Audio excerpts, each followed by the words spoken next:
नमस्कार दोस्तों, स्वागत है आप सभी को हमारी YouTube चैनल रतन स्टडी पॉइंट। दोस्तों, आज की हमारी इस वीडियो में बायोलॉजी जी के 1000 मोस्ट इम्पॉर्टेंट क्वेश्चन का वीडियो 4 लेके आया हूँ फ्रेंड्स, जिनके कि आने वाले सभी प्रतियोगी परीक्षाओं में पूछे जाने की पूरी संभावना है। तो आप सभी से निवेदन है कि इसे अच्छे से पढ़िए, याद करिए और अच्छे प्रकार से नोट कर लीजिए। आप सभी को आने वाले एग्जाम के लिए बहुत बहुत सारी शुभकामनाएं। पहला क्वेश्चन दोस्तों, विटामिन ए तथा बी की खोज की थी। इसको तो आप लोग नोट कर लीजिए, बट क्वेश्चन इस प्रकार भी प्रतियोगी परीक्षाओं में पूछ लेता है।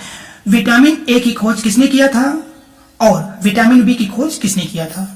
तो दोस्तों इसका आंसर होगा विटामिन ए की खोज मैकुलन ने किया था तथा विटामिन बी की भी खोज किसने किया था? मैकुलन ने किया था। तो अब आप इसको इसका याद कर सकते हैं, विटामिन ए तथा बी की खोज मैकुलन ने की थी। विटामिन ए तथा बी की खोज मैकुलन ने की थी। क्लियर है? नेक्स्ट क्वेश्चन दोस्तों, विटामिन सी तथा विटामिन डी की खोज की थी।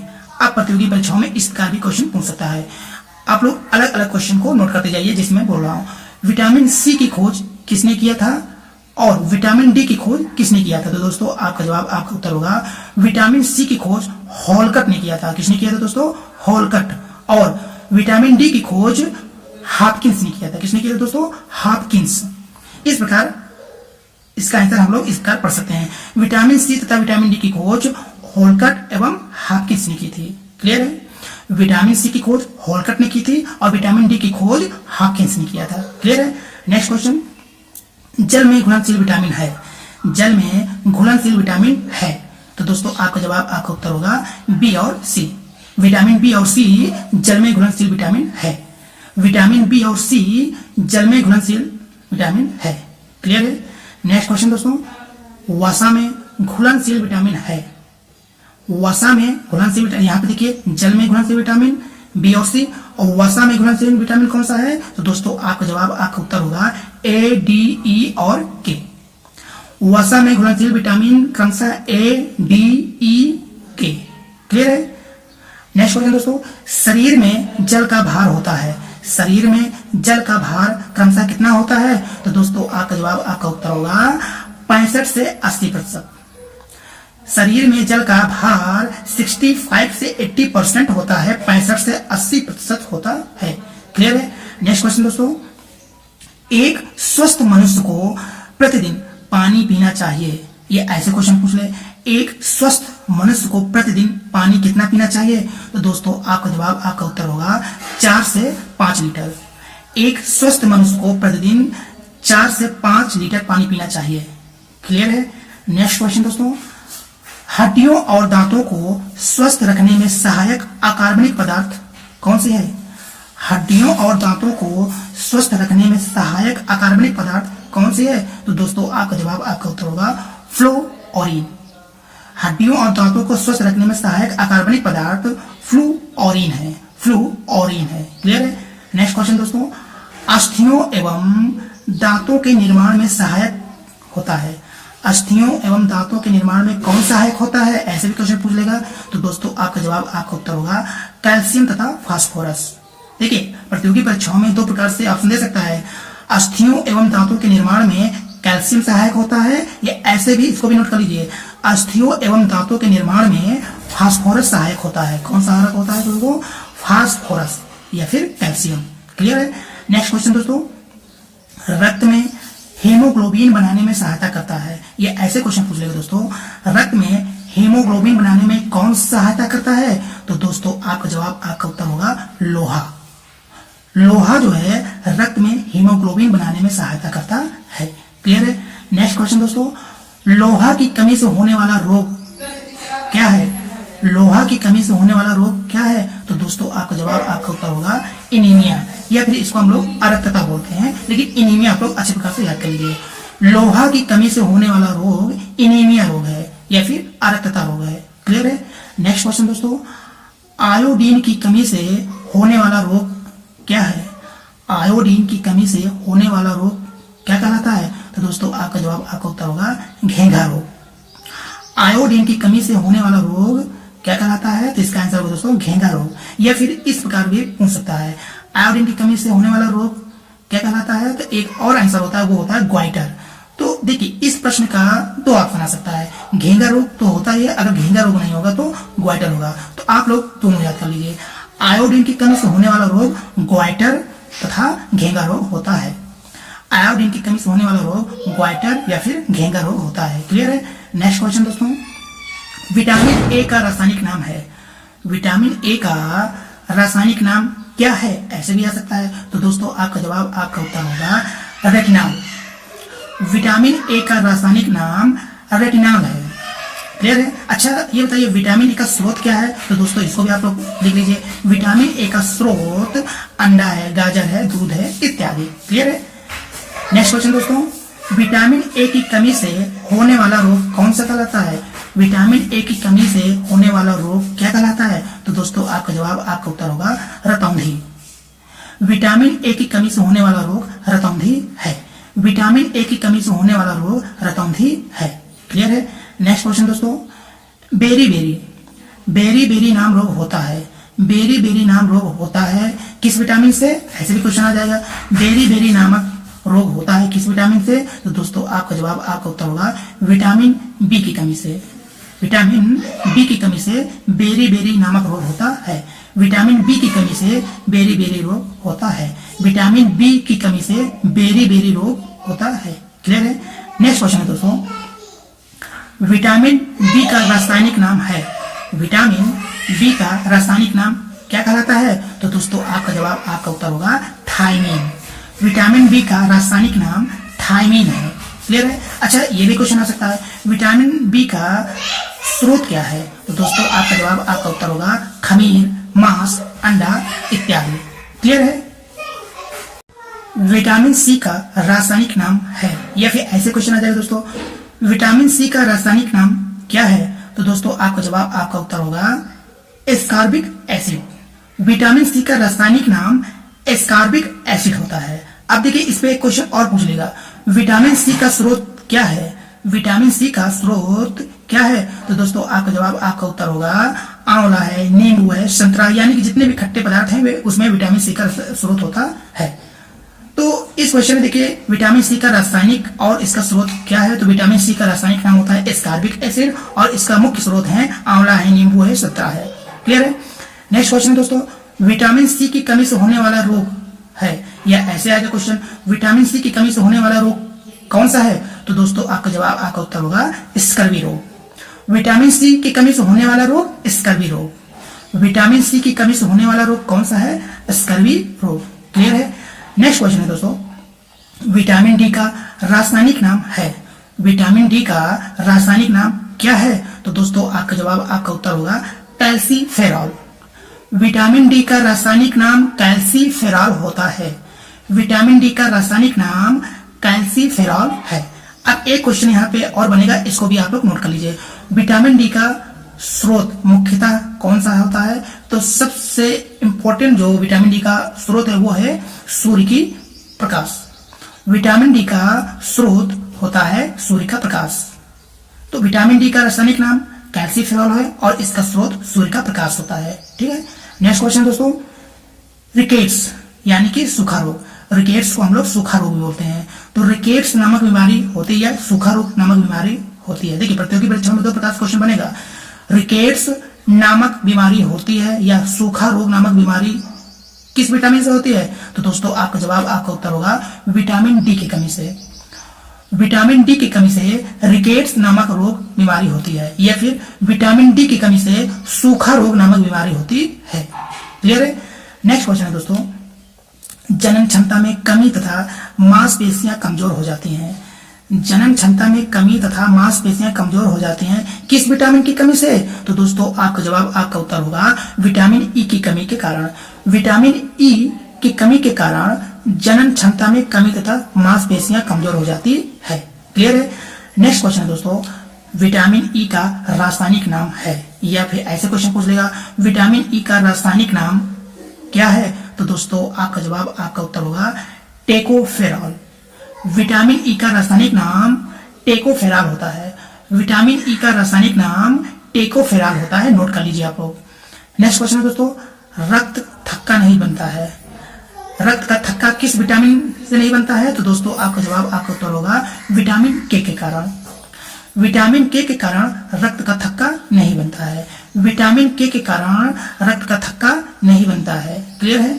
नेक्स्ट क्वेश्चन दोस्तों, रक्त पर संचरण तंत्र की खोज किया था। रक्त पर संचरण तंत्र की खोज किसने किया था? तो दोस्तों आपका जवाब, आपका उत्तर होगा विलियम हार्वे ने।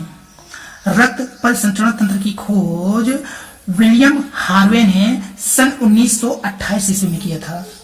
रक्त पर संचरण तंत्र की खोज किसने किया था? विलियम हार्वे ने किया था। तब किया था 1928 ईस्वी में। क्लियर है? नेक्स्ट क्वेश्चन दोस्तों, आरबीसी के निर्माण में सहायक तथा कोबाड़ पाया जाता है। तो दोस्तों आपका जवाब, आपका उत्तर होगा विटामिन B12। Vitamin B12। अब विटामिन B12 को हम लोग क्या बोलते हैं? साइनोको, क्या बोलते हैं दोस्तों? साइनोको बाल्मिन में। ठीक है, विटामिन B12 को हम लोग साइनोको बाल्मिन भी बोलते हैं। तो यहाँ देखिए आरबीसी के निर्माण में सहायक तथा कोबाड़ किसमें पाया जाता है? विटामिन B12 में पाया जाता है। ऐसे भी क्वेश्चन पूछ लेगा, कोबाड़ किसमें पाया जाता है? विटामिन B12 में। और इस क्वेश्चन को भी आप लोग नोट कर लीजिए। क्लियर है? नेक्स्ट क्वेश्चन दोस्तों, मनुष्य के हृदय का सामान्य स्पंदन में यानी कि धड़कन, गति है। तो दोस्तों आपका जवाब, आपका उत्तर होगा 72 बार प्रति मिनट। मनुष्य के हृदय का सामान्य स्पंदन, धड़कन 72 बार प्रति मिनट गति करती है यानी कि धड़कता है। क्लियर है? नेक्स्ट क्वेश्चन है दोस्तों, स्वस्थ मनुष्य का श्वसन दर होता है। स्वस्थ मनुष्य का श्वसन दर कितना होता है दोस्तों? तो आपका जवाब, आपका उत्तर होगा दोस्तों 16 से 18 बार प्रति मिनट। स्वस्थ मनुष्य का श्वसन दर 16 से 18 बार प्रति मिनट होता है। क्लियर है? नेक्स्ट क्वेश्चन है दोस्तों, मनुष्य एक दिन में श्वसन करता है। मनुष्य एक दिन में श्वसन करता है, या ऐसे क्वेश्चन पूछ लेगा मनुष्य एक दिन में कितना श्वसन करता है? तो दोस्तों आपका जवाब, आपका उत्तर होगा 2200 बार यानी 2200 बार। क्लियर है? अच्छा यहाँ पे देखिए, मनुष्य एक दिन में श्वसन 2200 बार करता है और इसका वजन कितना होता है? तो दोस्तों आपका जवाब, आपका उत्तर होगा 1600 किलोग्राम। क्लियर है? लेकिन आप इतना ही इसको याद कर लीजिए, very very most important for all competitive exam. मनुष्य एक दिन में श्वसन 2200 बार करता है। क्लियर है? नेक्स्ट क्वेश्चन दोस्तों, मानव शरीर में सामान्य रक्तदाब होता है। मानव शरीर में सामान्य रक्तदाब कितना होता है? तो दोस्तों आपका जवाब, आपका उत्तर होगा 120/80। क्लियर है? नेक्स्ट क्वेश्चन दोस्तों, रक्तचाप मापने वाला यंत्र है। रक्तचाप मापने वाला यंत्र कौन सा होता है? तो दोस्तों आपका जवाब, आपका उत्तर होगा स्फिग्मोमाइनोमीटर। रक्तचाप मापने वाला यंत्र स्फिग्मोमाइनोमीटर होता है। रक्तचाप मापने वाला यंत्र स्फिग्मोमाइनोमीटर होता है। क्लियर है? नेक्स्ट क्वेश्चन है दोस्तों, एक स्वस्थ व्यक्ति में रक्त की मात्रा होती है। तो दोस्तों आपका जवाब, आपका उत्तर होगा 5 से 6 लीटर। एक स्वस्थ व्यक्ति में रक्त की मात्रा 5 से 6 लीटर होती है। एक स्वस्थ व्यक्ति में रक्त की मात्रा 5 से 6 लीटर होती है। क्लियर है? नेक्स्ट क्वेश्चन है दोस्तों, रक्त को थक्का बनने या जमने में सहायक होता है। रक्त को थक्का बनाने या जमने में सहायक होता है। तो दोस्तों आपका जवाब, आपका उत्तर होगा फाइब्रोनोजीन। रक्त को थक्का बनाने या जमने में सहायक होता है फाइब्रोनोजीन। क्लियर है? नेक्स्ट क्वेश्चन है दोस्तों, रक्त का रंग लाल होता है। रक्त का रंग जो है लाल होता है किसके कारण? तो दोस्तों आपका जवाब, आपका उत्तर होगा हीमोग्लोबिन के कारण। Very very most important for all competitive exam दोस्तों, ये सभी प्रतियोगी परीक्षाओं के लिए महत्वपूर्ण है। इसको आप लोग अच्छी प्रकार से याद कर लीजिए। रक्त का जो रंग लाल होता है वो किसके कारण होता है? हीमोग्लोबिन के कारण। हीमोग्लोबिन के कारण रक्त का रंग लाल होता है। जिस प्रकार मैं क्वेश्चन का आंसर 2 से 3 बार पढ़ रहा हूँ, वैसे आप लोग भी पढ़िए, यकीनन इस क्वेश्चन का आंसर आपके दिमाग में डायरेक्टली बैठ जाएगा। क्लियर है? अब आते हैं हम लोग नेक्स्ट क्वेश्चन पे दोस्तों। नेक्स्ट क्वेश्चन है दोस्तों, लाल रक्त कण यानी कि आरबीसी का जीवन काल होता है। तो दोस्तों आपका जवाब, आपका उत्तर होगा 120 दिन। यहाँ देखिए इस पॉइंट में 2 क्वेश्चन और बनेंगे। आरबीसी का जीवन काल कितना होता है? तो दोस्तों इसको भी नोट कर लीजिए। आरबीसी का जीवन काल जो है 120 दिन होता है। कितना होता है? 120 दिन होता है। और यहाँ पे देखिए लाल रक्त कण का जीवन काल कितना होता है?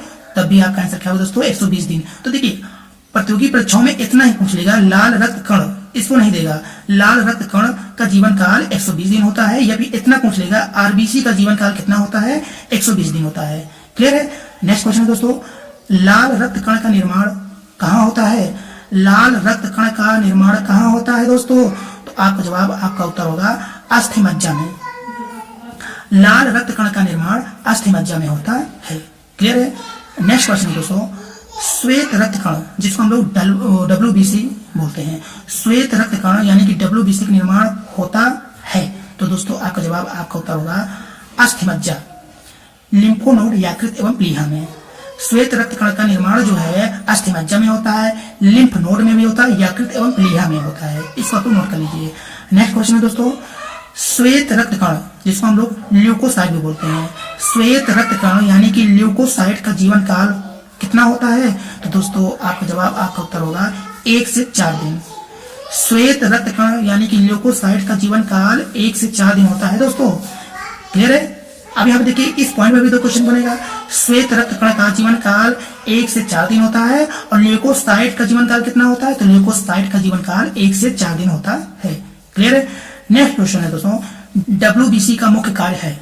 WBC का मुख्य कार्य क्या है? तो दोस्तों आपका जवाब, आपका उत्तर होगा शरीर को रोगों के संक्रमण से बचाना। क्लियर है? देखिए, WBC का मुख्य कार्य क्या होता है? शरीर के रोगों के संक्रमण से बचाना। अब यहाँ देखिए, WBC मैंने पहले बता दिया WBC क्या होता है। इसका जो हिंदी होता है वो होता है श्वेत रक्त कण। क्लियर है? अब यहाँ पे देखिए, RBC का मुख्य कार्य क्या होता है? RBC यानी कि लाल रक्त कण। ऐसे भी प्रतियोगी परीक्षा में क्वेश्चन पूछ लेगा, लाल रक्त कण का मुख्य कार्य क्या होता है? RBC का मुख्य कार्य क्या होता है? तो दोस्तों आपका जवाब, आपका उत्तर होगा शरीर की हर कोशिका में ऑक्सीजन को पहुंचाना। RBC का जो मुख्य कार्य होता है वो होता है शरीर की हर कोशिका में ऑक्सीजन को पहुंचाना। क्लियर है? नेक्स्ट पॉइंट है दोस्तों, WBC का निर्माण एवं RBC का विनाश होता है। तो दोस्तों WBC का जो निर्माण होता है वो प्लीहा में होता है, यानी कि स्पीन, प्लीहा का इंग्लिश होता है स्पीन। WBC का निर्माण प्लीहा में होता है तथा RBC का जो विनाश होता है वो भी प्लीहा में होता है, यानी कि WBC का निर्माण प्लीहा में होता है और प्लीहा में RBC का विनाश हो जाता है। तो इस दोनों का राइट आंसर क्या होगा दोस्तों? प्लीहा। तो अलग अलग क्वेश्चन भी बन सकता है। WBC का निर्माण कहाँ होता है? प्लीहा, स्पीन में होता है। ये भी ऐसे क्वेश्चन पूछ लेगा। RBC का विनाश कहाँ होता है? तो दोस्तों आपका जवाब, आपका उत्तर होगा प्लीहा यानी कि स्पीन में। क्लियर है? नेक्स्ट क्वेश्चन है दोस्तों, लाल रक्त कोशिकाओं का कब्रगाह कहा जाता है।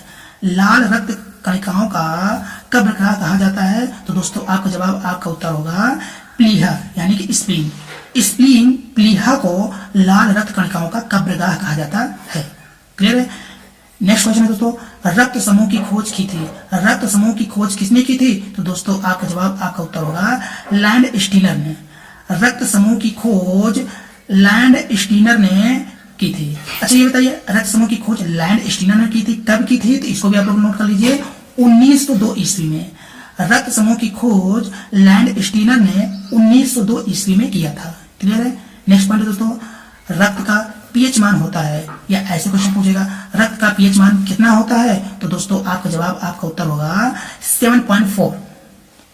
रक्त का जो पीएच मान होता है वो कितना होता है दोस्तों? 7.4 यानी कि 7.4। क्लियर है? नेक्स्ट है दोस्तों, सर्वदाता रुधिर वर्ग। सर्वदाता रुधिर वर्ग कहा जाता है, यानी कि यूनिवर्सल डोनर कहा जाता है। तो दोस्तों आपका जवाब, आपका उत्तर होगा रक्त समूह ओ। सर्वदाता रुधिर वर्ग रक्त समूह ओ को कहा जाता है, यानी कि यूनिवर्सल डोनर किसको कहते हैं दोस्तों? रक्त समूह ओ को कहते हैं। क्लियर है?